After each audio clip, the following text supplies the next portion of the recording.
اللہ کی مہربانیاں اور بنی اسرائیل یہود کی سرکشی اور نافرمانیاں. جی معرف القرآن سے قرآن مجید میں جس قوم کو سب سے زیادہ بطور مثال پیش فرمایا وہ قوم بنی اسرائیل یہود ہیں. تقریباً 445 آیات میں ان کا تذکرہ فرمایا. جو میں کسی سے کہوں کوئی مجھ سے پوچھے بیٹا کھل کر بیٹھنا تاکہ پیچھے چھپے نہیں. شاباش جزاک اللہ. اس طرح کر کے تاکہ پیچھے چھپیں گے نہیں. جزاک اللہ. شاباش جزاک اللہ. میں آپ سے کہوں کہ بھائی شیخ الاسلام مفتی تقی عثمانی صاحب دامت برکاتہم کا آسان ترجمہ قرآن پڑھ لیں. آپ پڑھ کر مجھے بتائیں میں نے پڑھ لیا. میں آپ سے پوچھوں گا کہ سب سے زیادہ اللہ کو غصہ کس پر ہے؟ آپ سب کے منہ سے نکلا یہودیوں پر. سب سے زیادہ آپ صلی اللہ علیہ وسلم ستانے والے یہ, سب سے زیادہ ایمان قبول نہ کرنے والے یہ. حالانکہ نصرانی عیسائی, نصرانی بولنا یہ سب سے زیادہ آج بھی دیکھ لیں آپ جناب. یہودیوں پر اللہ تعالیٰ کی رحمت کا اندازہ اس بات سے لگائیے کہ اللہ تعالیٰ نے حضرت موسیٰ علیہ السلام سے لے کر حضرت عیسیٰ علیہ السلام تک 70,000 انبیاء پیدا فرمائے. 70,000 بدبخت دیکھو آپ, 70,000 انبیاء پیدا فرمائے اور ان ظالموں نے شہید بھی کیا انبیاء علیہ الصلوۃ والسلام کو. اور تورات جیسی عظیم الشان کتاب, پھر اس کتاب کی تبلیغ کے لیے ہزاروں انبیاء علیہ الصلوۃ والسلام کو بھیجا. اور اس قوم کو انبیاء اور بادشاہوں کے لیے لوہا نرم کر دیا گیا, ہواؤں اور جنات تک کو مسخر کر دیا گیا, اور انہیں ایسی بادشاہ دی گئی جو قیامت تک کسی کو نہیں ملے گی. قیامت تک کسی کو نہیں ملے گی. بنی اسرائیل یہود کی نافرمانی پر عذاب کی صورتیں. پھر اسی قوم پر اللہ تعالیٰ کے غضب کا اندازہ اس بات سے لگائیے کہ اللہ تعالیٰ نے بیٹھے بیٹھے ان کے ہزاروں افراد کی شکلیں مسخ کر دیں. بیٹھے بیٹھے مسخ کر دیں, یعنی انہیں سور اور بندر بنا کر ہلاک کر دیا. ہزاروں افراد طاعون کی بیماری سے ہلاک ہوئے. قیامت تک ان کے لیے ان پر ذلت اور رسوائی کو مسلط کر دیا گیا. قیامت تک کے لیے ان پر ذلت اور رسوائی کو مسلط کر دیا گیا. بعض یہ کہتے ہیں, مفتی فرحان صاحب کا بیان ہے درس قرآن میں بیٹے کا, کہ بعض لوگ کہتے ہیں جو لکھا ہے کہ قیامت تک ان کو حکومت نہیں ملے گی, پھر اسرائیل یہ نہیں حکومت کر رہا ہے, کوئی اور کر رہا ہے, ان کو نہیں ملا. اچھا, چنانچہ اللہ تعالیٰ کے بے شمار انعامات اور کھلم کھلا نافرمانی اور میں الہی کا استہزاء, مذاق اڑانا اور نبی کی بات نہ ماننے پر اللہ تعالیٰ کی طرف سے جو عذاب ان پر مسلط ہوا اس کی چند مثالیں قرآن پاک سے یہ ہے. سورہ بقرہ آیت نمبر 93. میں جب تک اس کو پڑھ نہ لوں نا میں نہیں قرآن پاک کی تلاوت کرتا. جان بوجھ کے لوگوں کو رو بو کہ مجھے قرآن پاک اتنا پڑھنا آتا ہے, اللہ سے ڈرتا ہوں اس معاملے میں. میں نے پڑھا ہی نہیں, اس کو پڑھا ہے لیکن میں نے کئی بار نہیں پڑھا اس کو, اس لیے میں ترجمہ آسان ترجمہ بتاتا ہوں.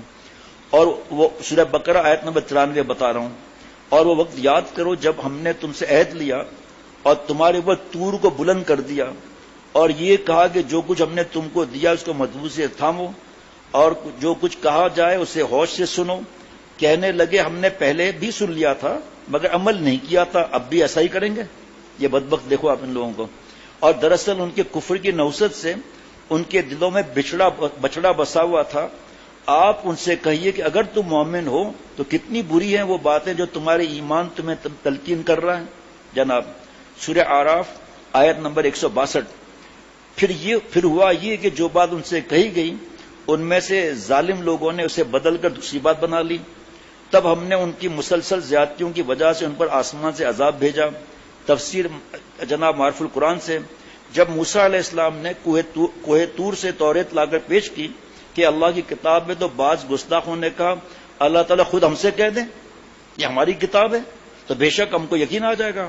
حضرت موسیٰ علیہ السلام نے بے اذن الہی فرمایا کہ کوہ طور پر چلو, یہ بات بھی ہو جائے گی. بنی اسرائیل نے اس کام کے لیے 70 آدمی منتخب کر کے حضرت موسیٰ علیہ السلام کے ساتھ کوہ طور پر روانہ کیے. وہاں پہنچنے پر اللہ تعالیٰ کلام ان لوگوں نے خود سنا تو اس وقت اور رنگ لائے کہ ہم تو کلام سننے سے قناعت نہیں ہوتی, خدا جانے کون بول رہا ہوگا. ان کی بدبختیاں دیکھیں. اگر خدا کو دیکھ لیں تو بے شک مان لیں, چونکہ دنیا میں کوئی شخص اللہ تعالیٰ کی دیکھنے کی قوت نہیں رکھتا, اس لیے اس گستاخی پر ان پر بجلی آ پڑی, سب ہلاک ہو گئے. حضرت موسیٰ علیہ السلام نے اللہ تعالیٰ سے عرض کیا کہ بنی اسرائیل یوں ہی بدگمان رہتے ہیں, اب وہ سمجھیں گے کہ میں نے ان کو کہیں لے جا کر کسی تدبیر سے ان کا کام تمام کرا دیا ہوگا. مجھ کو اس تہمت سے محفوظ رکھیے. اللہ تعالیٰ نے اپنی رحمت سے بتاؤں ان کو پھر زندہ کر دیا. اور انعام دیکھیں آپ. غرض وہ 70 آدمی جو حضرت موسیٰ علیہ السلام کے ساتھ کوہ طور پر گئے تھے، واپس آ کر انہوں نے گواہی دی، مگر اس شہادت میں اپنی طرف سے اتنی آمیزش بھی کر دی کہ اللہ تعالیٰ نے آخر میں یہ بھی فرمایا تھا کہ تم سے جس قدر عمل ہو سکے کرنا، جو نہ ہو سکے معاف ہے. تو ان کی شرارت بھری ہوئی ہے. تو کچھ جبلی شرارت، کچھ احکام کی مشقت، کچھ اس آمیزیشن کا ہیلا ملا. غرض صاف کہہ دیا کہ ہم سے تو اس کتاب پر عمل نہیں ہو سکتا. حق تعالیٰ نے فرشتوں کو حکم دیا کہ وہ کوہ طور کا بڑا اٹھا کر ان کے سروں پر پہاڑ کو معلق کر دو کہ مانو، ورنہ ابھی گرا. آخر 4 ماننا پڑا. جناب سورہ اعراف آیت نمبر 161. اور وہ وقت یاد کرو، آسان ترجمہ ہے قرآن، جب ان سے کہا گیا تھا کہ اس بستی میں جا کر بس جاؤ اور اس میں چاہ سے چاؤ کھاؤ اور یہ کہتے جانا کہ یا اللہ ہم آپ کی بخشش کے طلبگار ہیں، اور بستی کے دروازے میں جھکے ہوئے سروں کے ساتھ داخل ہونا تو ہم تمہاری خطائیں معاف کر دیں گے اور نیکی کرنے والوں کو اور زیادہ ثواب بھی دیں گے. جناب تفسیر معرف القرآن حضرت حکیم الامت حضرت مفتی اعظم مفتی شفیع صاحب رحمۃ اللہ علیہ. فرعون جب غرق ہو گیا اور بنی اسرائیل یہود مطمئن ہو گئے تو اللہ تعالیٰ ان کو حکم ہوا کہ جہاد کروں، عمالقہ سے جہاد کروں اور اپنی اصلی جگہ کو ان کے قبضے سے چھڑا لوں. بنی اسرائیل یہود اس ارادے پر مصر سے چلیں اور ان کے حدود میں پہنچ کر عمالقہ کے زور اور قوت کا حال معلوم ہوا تو ہمت ہار بیٹھے، جہاد سے صاف انکار کر دیا. اللہ تعالیٰ نے اس کو اس انکار کی سزا یہ دی کہ 40 برس تک ایک میدان میں سرگردہ پریشان پھرتے رہے، گھر پہنچنا بھی نصیب نہ ہوا. یہ لوگ اپنے وطن مصر جانے کے لیے دن بھر سفر کرتے ہیں اور رات کو کسی منزل پر اترتے ہیں، صبح کو دیکھتے کہ جہاں سے چلے تھے وہیں ہیں.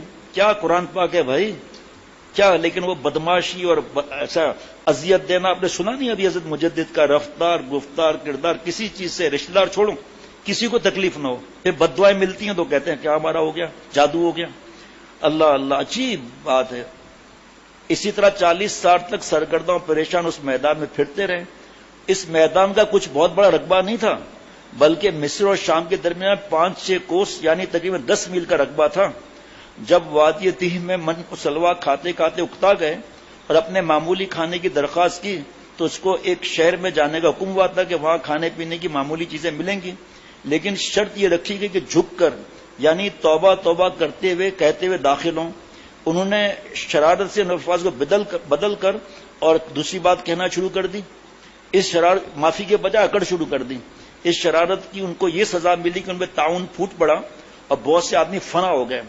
بعضوں نے ہلاک شدگان کی تعداد 70,000 تک بتائی ہے. دیکھ رہے ہیں آپ اتنے جوتے کھانے کے بعد سدھر رہے ہیں، قیامت تک اسی طرح ذلیل ہوتے رہیں گے. یہ سورہ بقرہ آیت نمبر 65. اور تم اپنے لوگوں کو اچھی طرح جانتے ہو جو سنیچر کے معاملے میں حد سے گزر گئے تھے، چنانچہ ہم نے ان سے کہا تھا کہ تم دھتکارے ہوئے بندر بن جاؤ. تفسیر حکم ملا تھا کہ ہفتے کے دن مچھلی کا شکار نہیں کرنا، مگر انہوں نے اللہ رضا کے حکم کو اپنی روزی میں ترقی کے خلاف سمجھا اور ہیلے بہانے کر کے ہفتے کے دن شکار کرنے لگے. بنی اسرائیل یہود کے لیے ہفتے کا دن معظم اور عبادت کے لیے مقرر تھا اور مچھلی کا شکار بھی اس دن ممنوع تھا. یہ لوگ سمندر کے کنارے آباد تھے، مچھلیوں کے شوقین تھے. انہوں نے ہیلا بازی شروع کر دی اور ہفتے کے دن مچھلی کی دم میں ایک ڈور کا پھندا لگا کر دریا میں چھوڑ دیا اور یہ ڈور زمین پر کسی جگہ چیز سے باندھ دی، پھر اتوار کے روز کو پکڑ کر کھا لیا. دیکھا ان کا دماغ کیسا ہے. یہود نے حضرت مولانا ظفر احمد عثمانی رحمۃ اللہ علیہ فرماتے تھے اگر دریا اور سمندر میں 2 مچھلیاں لڑتے ہوئے دیکھو تو یقین کرنا کونے میں انگریز کا بچہ بیٹھا ہوگا، یہودی بیٹھا ہوگا. آپ دیکھ رہے ہیں نا پورے ملکوں کی حالت کیا ہوئی ہے، کس طرح سازشیں، کس طرح ان کی کرنسی کو گرانا، کس طرح تعصب کر کے لڑانا، کیا کرنا وہ ہمیں اس کی ضرورت نہیں ہے بولنے کی، نہ ہم اخبار پڑھتے ہیں نہ ہم کسی کو بولتے ہیں اس معاملے میں. یہود نے اول تو اس طرح کے ہیلے کر کے مچھلیاں پکڑی، پھر ہوتے ہوتے عام طور پر شکار کھیلنے لگے تو ان میں 2 جماعتیں ہو گئی. ایک جماعت علماء صلحاء کی تھی جنہوں نے ان کو ایسا کرنے سے روکا، یہ باز نہ آئے تو ان سے برادرانہ تعلق قطع کر کے بالکل الگ ہو گئے اور بستی کے 2 حصے کر لیے. ایک میں وہ نارفرمان یہ لوگ رہ گئے، دوسرے میں علماء اور صلحاء رہے. دیکھیں ہر وقت میں علماء اور صلحاء. ایک روز ان کو یہ محسوس ہوا کہ جس حصے میں یہ نارفرمان لوگ رہتے تھے ادھر بالکل سناٹا ہے، تو وہاں جا کر دیکھا تو سب کے سب بندروں کی صورت میں مسخ ہو گئے تھے اور حضرت قتادہ رحمۃ اللہ علیہ نے فرمایا کہ ان کے جوان بندر بنا دیے گئے، بوڑھے خنزیر سور کی شکل میں منتقل کر دیے گئے، اور مسخ شدہ بندر اپنے رشتہ دار اور تعلق والے انسان کو پہچانتے تھے، ان کے قریب آ کر روتے تھے۔ آگے سننا ذرا پتہ بھی کر لینا فتوے کو، ایک روایت میں ہے کہ آخری وقت میں بھی ایسا ہونے کا خطرہ ہے۔ جناب ترغیبی بات از جامع، ہر مسلمان قرآن پاک کی صداقت پر مکمل یقین رکھتا ہے۔ قرآن مجید کی شہادت سے بڑھ کر کوئی دلیل نہیں ہو سکتی۔ قرآن مجید نے یہودیوں کو مسلمانوں کا سب سے بدترین اور سخت دشمن قرار دیا ہے۔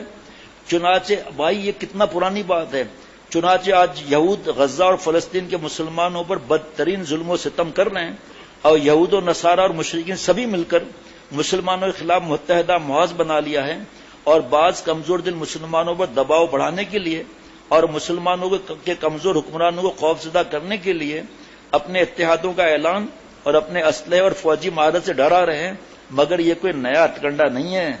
ہاں، حضرات صحابہ رضوان اللہ علیہ مجمعین کو بھی اسی طرح خوفزدہ کرنے کی کوشش کی گئی تھی، مگر صحابہ رضوان اللہ علیہ مجمعین کا ایمان اس طرح کی خبروں کو سن کر اور زیادہ بڑھ جاتا تھا، اور فرماتے تھے وہ بدماشو، تمہیں جتنا شراب سے محبت ہے نا، ہمیں اس سے زیادہ اللہ تعالیٰ کو جان دینے سے زیادہ محبت ہے۔ جناب ایمان والوں کی صفت یہ ہے کہ وہ دشمنوں کی کثرت اور ان کی جنگی تیاری کا احوال سن کر بالکل نہیں گھبراتے، بلکہ آج تو کسی صاحب نے بتایا میں تنگ ہو کے موبائل ہی بند کر دیا۔